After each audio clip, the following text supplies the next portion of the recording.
Assalamualaikum warahmatullahi wabarakatuh. Waalaikumsalam warahmatullahi wabarakatuh. Alhamdulillahilladzi arsala rasulahu bil huda wa dinil haqq liyudhhirahu 'ala ad-din kullihi wa kafaa billahi shahida. Asyhadu an la ilaha illallah wahdahu la syarika lah wa asyhadu anna sayyidana wa nabiyyana Muhammadan 'abduhu wa rasuluh. Allahumma shalli wa sallim wa barik 'ala sayyidina Muhammad wa 'ala alihi wa sahbihi ajma'in. A'udzu billahi minasyaitonir rajim. Bismillahirrahmanirrahim. Ya ayyuhalladzina amanu kutiba 'alaikumus-shiyam kama kutiba 'alal ladzina min qablikum la'allakum tattaqun. Puji dan syukur marilah bersama-sama serahkan kehadirat Allah Subhanahu wa taala. Dengan kudrat dan iradah Allah, kita masih diberikan kesempatan untuk menunaikan ibadah puasa di tahun 1424 Hijriah, bertepatan dengan 2023 Hijriah. Kemudian selawat dan salam selalu saja kita persembahkan kepada baginda Rasul Nabi Muhammad SAW yang telah membawa umat manusia dari alam jahiliyah kepada alam Islamiyah. Kemudian kepada keluarga dan para sahabat beliau sekalian yang kami hormati dan kami muliakan, pengurus musala yang berbahagia, ketua komplek, jamaah, kaum bapak dan kaum ibu, beserta anak-anak kita semuanya yang berhadir. Pertama sekali, mungkin malam ini kami tidak bisa merangkap karena kondisi kerongkongan belum bisa berdamai. Masih ada konflik di sini, jadi sedikit agak rawan. Jadi belum bisa saya sekaligus menjadi imam, karena di tempat ini banyak imam, biar diimami oleh Ustaz Muslim. Jemaah yang berbahagia, banyak yang akan kita sampaikan. Mungkin banyak di antara para ustaz, para mubalik yang telah lalu. Malam ini kalau ditanya judulnya apa, judulnya dunia ini alam penantian. Baru saja rekan saya yang paling akrab dengan saya, Prof. Gunawan, hanya diberikan sakit sedikit saja. Memang informasinya tidak jelas. Ada yang mengatakan belum makan sahur. Setelah saya bertemu dengan orang rumah, katanya memang sudah makan sahur. Diberikan hanya sedikit saya sebab muntah, kemudian dilarikan ke rumah sakit, kemudian meninggalkan dunia ini. Begitulah cepat Allah ingin mengambil seorang manusia. Jadi jangan menganggap saya akan umur 15 tahun, umur 20 tahun, umur remaja, pemuda dan sebagainya.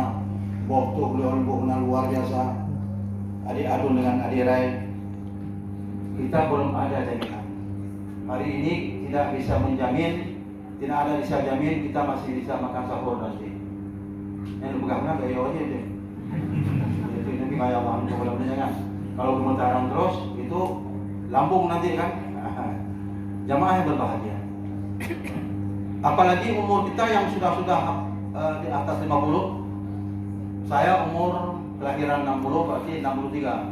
Saya menunggu waktu. Utuhnya butuh kenal di jalan. Yang ingin saya sampaikan bahwasanya semua yang bernyawa itu akan berpulang ke rahmatullah. Rela tidak rela, mau tidak mau, ikhlas dengan tidak ikhlas, dikawal oleh ajudan kiri dan kanan, kita akan berangkat. Anak patur akan berangkat kita. Tidak mesti yang tua, yang muda pun kadang-kadang begitu lahir nggak sempat kita lihat dia bergerak, sudah duluan meninggalkan dunia ini. Begitulah jamaah yang berbahagia. Makanya Allah katakan dalam Al-Quran, Bismillahirrahmanirrahim, wa likulli ummatin ajal, fa idza jaa ajaluhum la yasta'khiruna sa'atan wa la yastaqdimun. Semua kita punya batas hidup, ada periode. Cuman kalau periode tempohnya lagi dalam apa? 29 September 2018 sampai dengan 29 September 2024. Nah, Kang Ejan, Pak Munawir juga ada periodenya. Tapi kalau nyawa, kehidupan kita, periode kematian itu tidak dimunculkan oleh Allah. Kalau Allah munculkan periode kita, saya yakin ini segera harus dibongkar. Mungkin rumah-rumah sekitar ini harus dibongkar semua untuk tempat kita beribadah kepada Allah. Umpamanya 2 tahun lagi kita akan berangkat. Tahun ini luar biasa. Ibadahnya luar biasa. Kenapa? Karena Sun Wawira Bruna akan berangkat. Oh, di Mayang ya. Kan begitu. Makanya disitulah butuh iman. Kalau orang punya iman, dia akan tetap melaksanakan ibadah. Seperti malam ini, kita hadir di rumah tempat musala ini karena panggilan iman. Kalau tidak panggilan iman, maka main-main apa ya rumah? Lalu gambarnya Facebook, pulang kuliah, menyusul dan sebagainya. Kemudian habis orang salat, pulang salat, kita pulangnya. Jadi kita kopi kita kan begitu. Ada saudara kita yang demikian. Karena kenapa? Imannya masih tipis. Oleh karena itu jamaah yang berbahagia, pada saat Allah mengambil nyawa seseorang, maka orang tersebut berakhirlah rezeki di alam dunia ini. Begitu dia sudah berangkat, sudah utuh belum istilahnya. Kalau di rumah sakit itu koma, kalau bahasa agama naz'ah, bahasa akhirnya nada. Kalau sudah ada di rumah demikian, bisa merasa terkejut.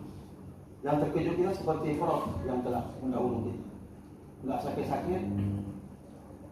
Jumatnya pagi telepon saya, Bujai, Pak Purbahanyo, dalam tengok, Prof masjid kecil ini masih sempat kita berkomunikasi. Salat masih salat, tarawih di masjid di Pejarak, tapi begitu subuh beliau meninggalkan kita semua. Begitulah cepat. Jadi jangan menganggap nyawa yang ngapang, agak mengampuni nanti. Begitu dulu kan belum nggak diumum, ada lonceng, nating, petik. 3 kali itu orang meninggal. Begitu di kutuk lonceng, orang tanya, tuh mati. Lagi Yawa aja baru ibu yatim. Rupanya Pak Yawa itu masih hidup. Yawa yang tidak ibu yatim mereka. Nah, kan beda kan. Yang sudah yasinan dan sebagainya masih segar bugar. Yang enggak yasinan itu yang berangkat. Makanya jamaah yang berbahagia pada saat itulah, begitu kita sudah habis, sudah innalillahi wa inna ilaihi raji'un, kemudian beramai-ramailah orang datang ke rumah kita. Ada yang memandikan, ada yang menggali kubur kita, ada yang membuat peti jenazah dan sebagainya. Disitulah manfaatnya wahablu minan nas, hubungan manusia dengan manusia.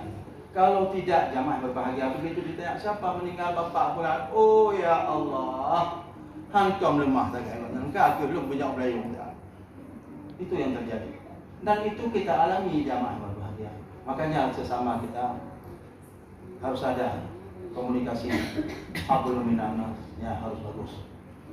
Setelah itu barulah dipersiapkan, dimandikan, dikafankan, kemudian disolatkan dan dikuburkan. 4 perkara yang wajib bagi orang yang hidup. Itu tugas kita.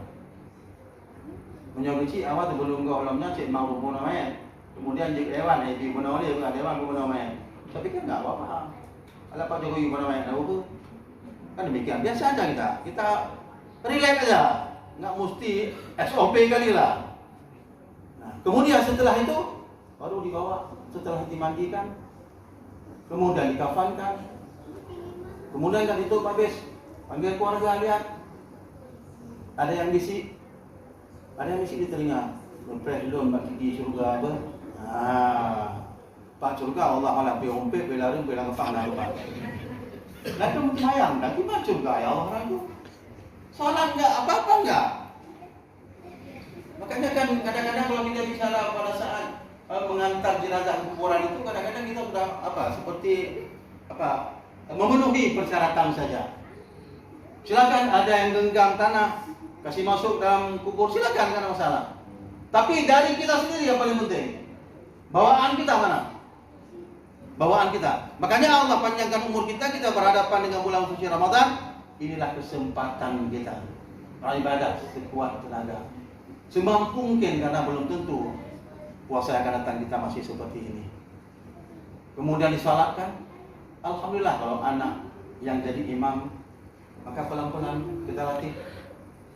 Kemudian selesai sholat dibawa ke kuburan. Kalau anaknya bisa azan, diazan mah anaknya. Allahu Akbar. Kemudian diturunkan ke liang lahat. Ramai-ramai bercangkol orang mengambil tanah. Kemudian kita tinggal sendiri jemaah. Harta yang ada pada diri kita menjadi hak warisan. Jabatan langsung diisi. Nanti mana pelangku je. Enggak ditunggu 44 hari, langsung jabatan, bla sebagainya.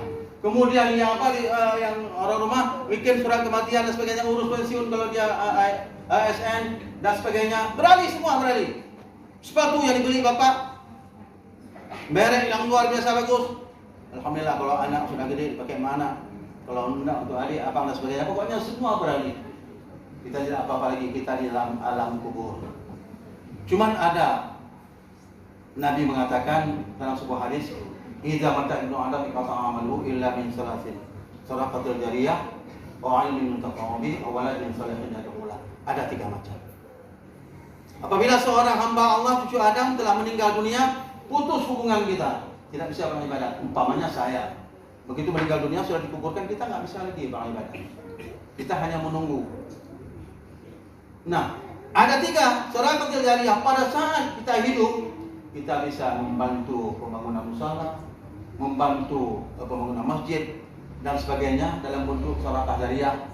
Kita dapat komisi pahala jamaah. Ini yang saya ingin tekankan. Kita dapat komisi pahala. Kita tidur di dalam alam kubur dapat komisi pahala. Siapa saja yang salat sujud, ada 2 tiang kita tanggung di masjid, ada 2 tiang kita tanggung di musala, di manasah dan sebagainya. Benar tuh pikiran kita. Ini kadang-kadang enggak demikian. Begitu dilihat orang bawa mak, jika anak keawai nak kalimat maaf, tinggal mengeluarkan aja maaf. Ada demikian. Padahal untuk kita. Makanya tanya sedekah jariyah. Berlomba-lomba fastabiqul khairat. Disitulah kita berlomba-lomba kita. Karena itu akan kita nikmati pada saat kita berada di alam kubur. Kemudian yang kedua, jangan bahagia, ilmin yuntafa'u bihi. Ilmu-ilmu yang bermanfaat yang kita ajarkan dulu. Umpamanya di sini ada guru TPA, kemudian ada pengajian tahfidz setiap minggu pagi ya. Nah, itu luar biasa pahalanya. Yang ikut, ada orang ngaji yang ngaji dapat pahala, yang mendengar dapat pahala dan sebagainya. Kita ajarkan. Begitu kita ajarkan kepada murid kita, kepada santri kita, pada saat kita sudah meninggal dunia, kita di alam kubur, dia baca Bismillahirrahmanirrahim. Kita yang ajar, kita dapat komisi pahala. Dia salat, semua doa salat yang kita ajarkan dulu dia baca, kita dapat komisi pahala. Inilah yang sering saya sebut dengan seperti pegawai.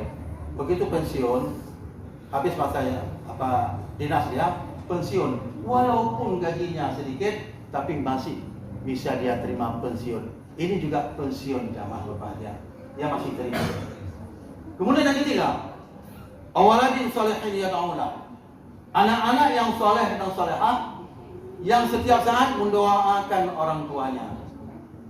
Dia salat, kalau di rumah, kalau sendiri, Allahumma ighfir li dzunubi wa li walidayya warhamhuma kama rabbayani shaghira. Kalau dia jadi imam, Allahumma ighfir lana dzunubana wa li walidina warhamhum kama rabbawna shighara. Diaminkan kakaknya, abangnya dan sebagainya.